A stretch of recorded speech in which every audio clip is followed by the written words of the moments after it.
In today's information age, it's quite rare to look into any kind of self-help content from books, videos, or even seminars and not come across this word subconscious mind.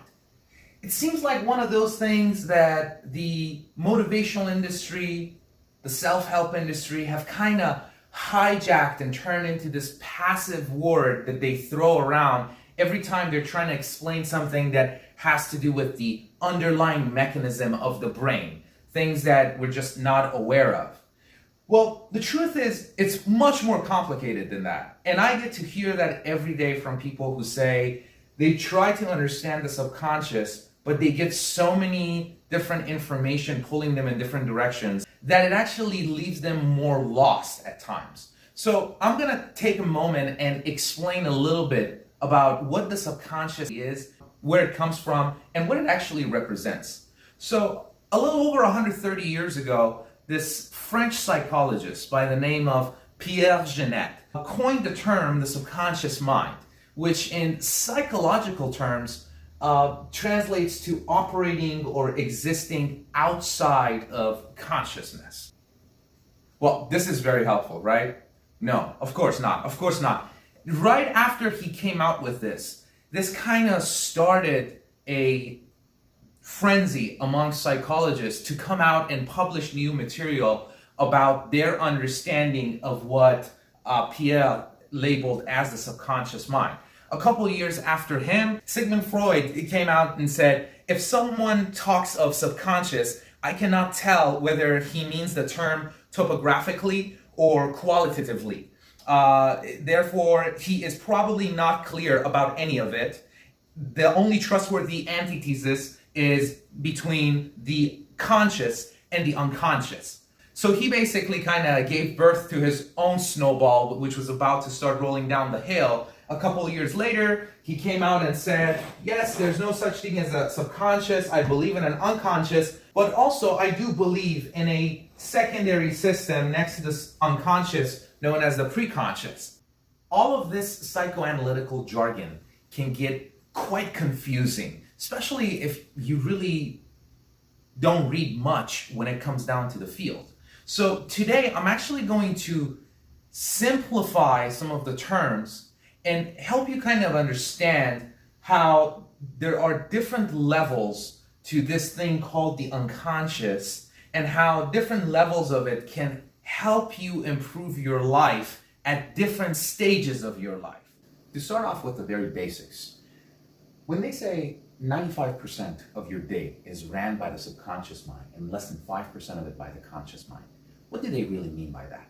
Well, take a look at all of the things you do over and over again every single day and think about the time you spend doing it.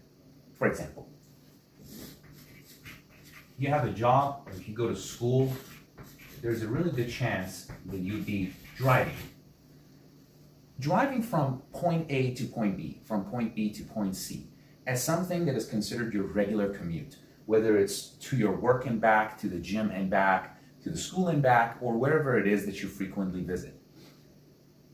If you go up and down that route twice, 3 times, 4 times, you'll end up memorizing all the red lights, the turns, and even the potholes, to a point where you might catch yourself one day having a head full of thoughts, thinking about something you need to take care of on your way back from work. All of a sudden, you arrive at your house, you park your car. As you turn off the car, you come to a realization of, how did I get here?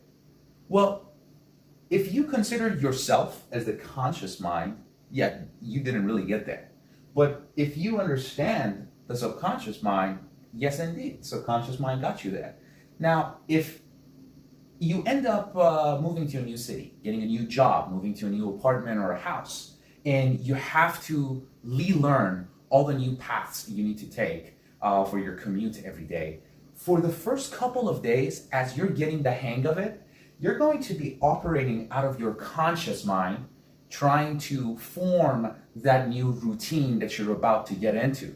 So the first couple days, the act of driving, the act of commuting is going to be a conscious thing.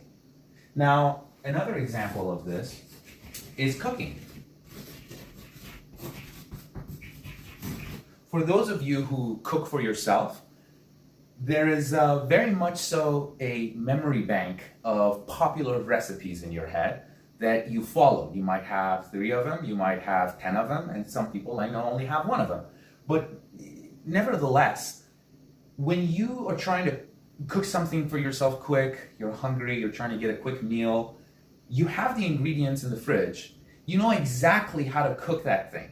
So you go through the entire process of cooking without ever having to pay attention to it, without ever having to focus on it. Now, if one day you wake up and you decide you want to cook yourself something nice, and you have to follow a recipe or watch a tutorial, you end up having to use your conscious mind for the process of cooking. Now, if that meal turns out to be something good, something tasty, something you want to have again in your life, you cook it once or twice more, having to pay conscious attention to it, but then afterwards, it just goes in the subconscious mind. So it is safe to say the subconscious mind is like this driving force, this labor animal that doesn't have any direction of itself, but it gets programmed by the conscious effort. Another good example of this, job, but particularly, let's say someone who works in customer service or someone who works in like sales. You know, if you go to order a burger at a restaurant, the cashier who's taking your order is not putting in any conscious effort into taking that order, especially if they've been around for more than, a week or 2. You say what you want, they put the number in there and they add everything up, and then, the sum total is there and you pay it. Now, the same thing goes for someone who works at a customer service center. Phone call comes in, there are a variety of functions you can perform as a representative. So you try to navigate through the customer's problem and offer them the best way you can help them. All of this is done subconsciously, especially if you've been working at that place for more than a couple of weeks and already got the hang of it. But of course, when you first started the job, you might have even been freaking out because you're all of a sudden faced with a world of new functions you need to perform, a world of new things that you need to learn, that it puts you in a state of, okay, I need to be here, I need to be focused. So essentially, every single one of our daily habits is formed by our conscious mind at conception, but is on rerun over and over and over again with the subconscious mind. Now, with that being said, if we are to be academically correct, the subconscious mind in itself is in part an organ of the unconscious. There are many organs within the unconscious. We get to see this especially the work of Carl Jung when it comes down to the persona, the shadow, anima, animus, the self, and the archetypes, and the work goes on and on. There's a lot of very deep interpersonal problems that each one of us carry. Some of it has to do with childhood traumas, some of it has to do with a variety of different events that happen to us throughout our life that end up causing problems down the road. For the most part, we are unaware of them, but of course it is the job of psychotherapy in some of the other fields related to this to actually get a person to recall those instances and understand its impact on their life.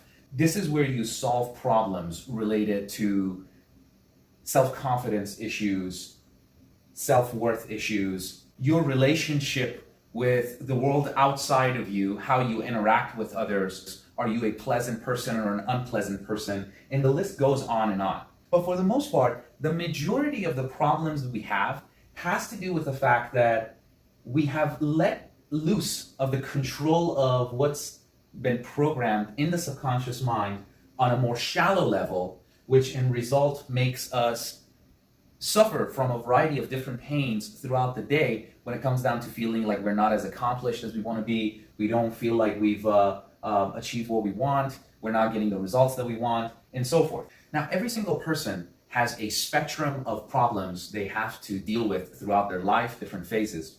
And they range from the shallow problems of the subconscious mind, which are far more accessible and easier to address, all the way down to more deeply complex and suppressed problems that has to do with the unconscious. Whether we're talking about childhood traumas, overall relationship with the world, how we interact with the world outside us, the kinds of values we hold in our moral compass, and the list goes on. However, if you are committed to making small changes in your life, this constitutes the very basic action of monitoring your subconscious activities and understanding where your shortcomings are. Just to give you an example, I worked as a petitioner in front of grocery stores on and off here and there. And one of the things that really fascinated me was paying attention to the grocery carts that were coming out the store. The door opens, you look up, you see a grumpy middle-aged man or woman, like overweight and unhealthy, like pushing that thing going on. And you look inside, you find nothing but Coca-Cola, other sugary drinks. You have all sorts of processed foods, chips, snacks, chocolate, whatever. And you're like, okay, well, it makes sense. At the same time, door opens, you look up, you see someone who's happy, healthy, they're just vibrant, they have a good energy to them. And you look inside, they're eating all sorts of healthy food, they're taking care of themselves, and of course, the result shows. Because we look at food as a very physical thing that we consume, as something that just affects our physiology. But in reality, the type of food we consume actually affects our mental state. This has been proven over and over again. And as a matter of fact, one of the main courses for treating depression is to dig deep into the patient's diet and understand what they're consuming. So monitoring yourself, whether it's by looking at the groceries you buy, by paying attention to the music you listen to. I've encountered people who play nothing but sad music in their cars, sad songs in their headphones, over and over and over again. It's like, okay, there is nothing wrong with a sad song. You can actually enjoy a sad song at a proper time. But if your entire habits, when it comes down to music, is listening to something that's talking about something negative, how can you ever carry an optimistic view about life, relationships, your circumstances, or whatever it is that song is talking about? Think about that. How many people do you know who have some of these more destructive, toxic habits that they might not even be aware of? So to start off with, you can do some very simple exercises, one of which I followed myself and saw amazing results. Go stock up your fridge, go stock up your pantry, buy everything you usually eat throughout the week.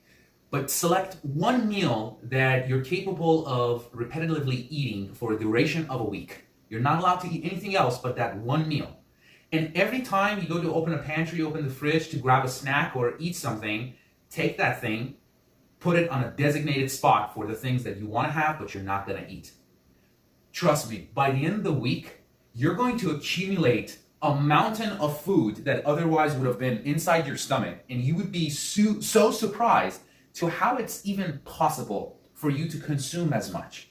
And that will just give you a quick glimpse into the subconscious habits of eating you have formed throughout the years. You can do these things with a variety of different functions, and each one of them can result to more progress. You're trying to improve in your job. I don't know what field you work in, but regardless, there are actions you are committing every day repetitively which can be enhanced or improved or even leveraged to create better results. This field has so much to offer. I'm going to continue breaking it down in the next videos and giving you more analysis and answers on some of the questions that you guys have been sending me. So keep tuned, share with your friends. If you have family members or friends who need to hear this kind of stuff because it can make a difference in their life, please share with them and have them benefit from this as well. I'll catch you next time.